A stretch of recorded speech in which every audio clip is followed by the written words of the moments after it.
Pokemon Legends ZA just got a brand new trailer after a year of no new updates, and there are a lot of mind-blowing information, features, and a lot of things up for speculation that you may have missed. So let's dive into unpacking 10 things that we just saw and what we might be able to expect down the road. Number 1, the biggest thing to unpack is the giant map of the Lumiose City and how exactly the game will work. Now, the game is set in Lumiose City, which is the main city from Pokemon X and Y. However, this time around, we're told that the city is undergoing some major technological developments done by a company called Quasartico. More on that in a bit. And because of this, Pokemon now have wild areas to live in within the city. This means this is the first Pokemon game to be exclusively in one city. Or maybe that's all we know for now. We also can see some holograms and teleporting pads, which will definitely make for some very interesting gameplay. Now, some people are a little worried that being stuck inside one city won't be enough room to catch lots of Pokemon, but that's where some of the speculation comes in. Lumiose City is based on Paris, and the real city actually has a massive system of underground caves and caverns, which some people think could be seen in this game too. If you can't explore outwards, then why not downwards? Let's also not forget that there are things like sewers, and there could be little wild areas outside that we might be able to go into. Another thing that people are speculating about is the Quasartico company. It's kind of weird for me to have a specific name, so maybe they'll be part of the villain story, or at least a side story or challenge. Either way, there's a lot to look forward to here. Also, I wanted to point out that Quasartico kind of sounds like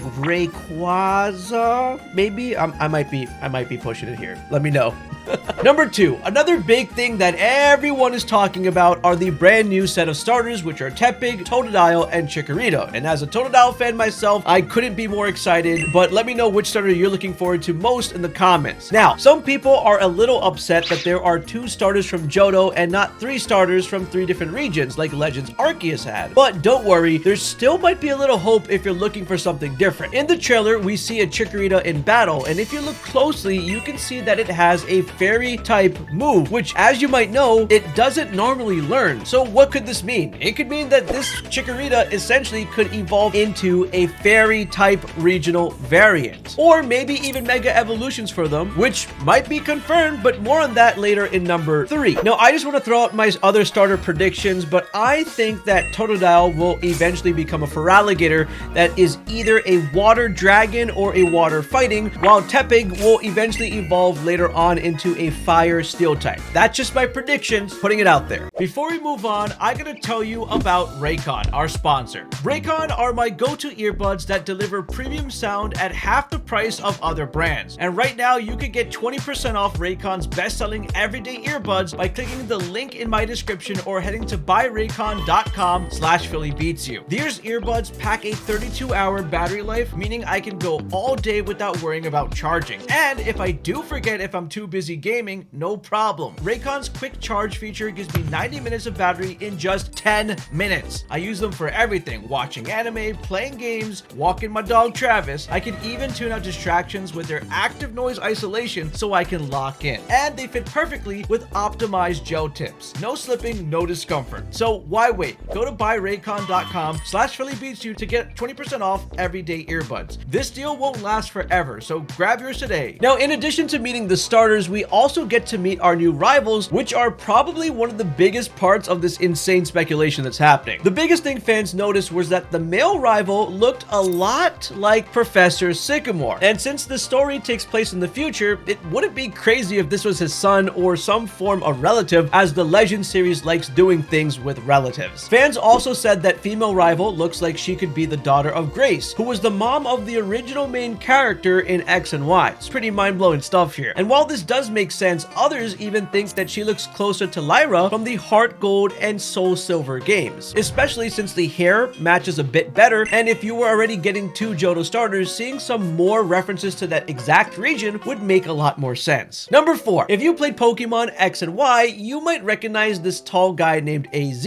as well as his interesting looking Floette, and they'll be running the hotel you stay at during the game. Now, long story short, he used to be the king of Kalos, but his Floette died during a war which caused him to do some really bad things, but he ended up redeeming himself at the end, which leads us to the future timeline that Legend ZA takes place in. This time around, it seems like AZ is on our side, which some think could mean one of two things. The first, he might be the professor of this region, since he knows a lot about the history of the city and how things run. And honestly, I think this is a pretty good theory. The second thing is that he could potentially be evil after all and essentially be like Volo from Legends Arceus, which also wouldn't be that bad either, since a challenging boss fight is always appreciated. Shout out to Legends Arceus for making the coolest boss fight ever. Number 5, remember AZ's strange looking floet I just mentioned? Well, this is the Eternal Flower Floet, and it might actually have to do a lot with the storyline as well. Now, back in the X and Y games, you were never able to find a floet like this in the wild or even get the chance to catch one at any point. Although, even though it was never released, the Eternal Flower Floet did have a catchable dex entry in X and Y, which meant that it was probably going to be released as an event of some sorts, but it never really ended up happening. But that could be good news for us now, because AZ's floet definitely has a good amount of screen time in the trailer, which definitely has to mean something. Right, Pokemon? Don't do this again to us. And if we were originally meant to be able to have the Eternal Floet in some way, shape, or form, then we can probably assume that it'll be obtainable this time around, whether it be through some event, or maybe even AZ giving it to us directly. And for those shiny hunters out there, yes, this Eternal form does have its own unique shiny, but don't get too excited, as it will most likely be shiny locked like a lot of other Pokemon in recent games. Number 6, speaking of shiny locked Pokemon, Zygarde is back. Right at the end of the trailer, we see the dog form of Zygarde, which begs the big question: how will we get it? Well, in X and Y,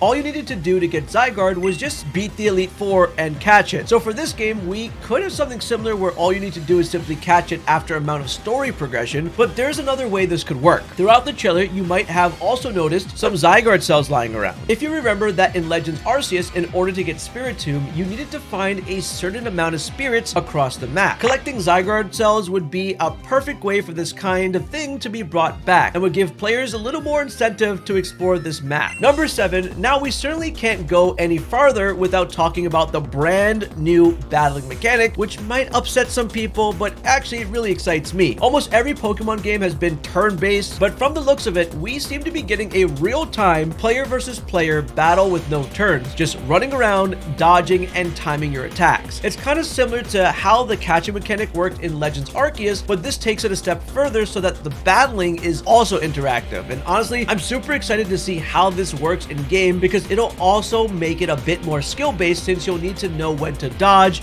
and attack certain things. This could be a new form of competitive battling as well, and I think it could be really cool to see a new wave of strategies and players battling, almost like how it is in Pokemon Unite. Number 8, the trailer may have also dropped some hints for some returning characters from the original games as well. After meeting Jet and Vinny towards the end of the trailer, we see an office, which, if you remember, looks pretty similar to the one that belongs to Looker. He also had a student named Emma who took over after Looker got sent to Alola, and one of the things she was known for was the Esper that always hung out with her. Now, even though we didn't get to see any Espers in the game just yet, the map that was released right after the trailer does specifically feature some Meowsticks, aka the evolution of Esper. So who knows? Maybe this means that we'll get a future story with Emma and Esper, or maybe even more with some returning characters from the original games. Number 9, after the release of other battling gimmicks like Dynamax, Gigantamax, Terastallization, people really miss Mega Evolutions. It was one of Pokemon's biggest times. Look at my Megazards. But it's officially back. Now, during one of the battling demos, we actually got to see our rival using a Mega Evolution band, and even some of the animations of returning Mega Pokemon like Lucario, Absol, Charizard, and Kangaskhan. Now, a lot of fans were hoping to see some new Mega Pokemon, but unfortunately, none of that was shown, and I feel like that's coming up in a surprise later on. Of course, the game releases in late 2025, which means we're just shown a very early version of the game, and of course, not everything is developed and ready to be seen yet. Plus, like I mentioned before, the new movesets you can see in the battling demos definitely could mean a new typing or even Mega Evolution evolution for specific Pokemon. I'm also pretty curious to see how the Mega Evolution plays out in the new battling mechanic, since it is a lot less turn-based. Also, I'd like to point out some of the Mega moves were damaging multiple Pokemon at the same time, like this Kangaskhan fighting Garbodor and the Trubbish. So it's interesting, very interesting. Now, number 10, a thing I haven't seen people talking about is the numbering system on the wild areas. You might not think too much of it, but I do have my own speculation, so hear me out on this one. If you look closely, the pool of wild area Pokemon almost feel the exact same as certain route numbers from Pokemon X and Y, but just one number behind. So based off this, we could expect a couple of things. The first is where we can find certain Pokemon. If the numbers are actually correlated to the X and Y routes, then I'd guess that the Pokemon there will be pretty similar to what was in the earlier games as well. I mean, the first one they shown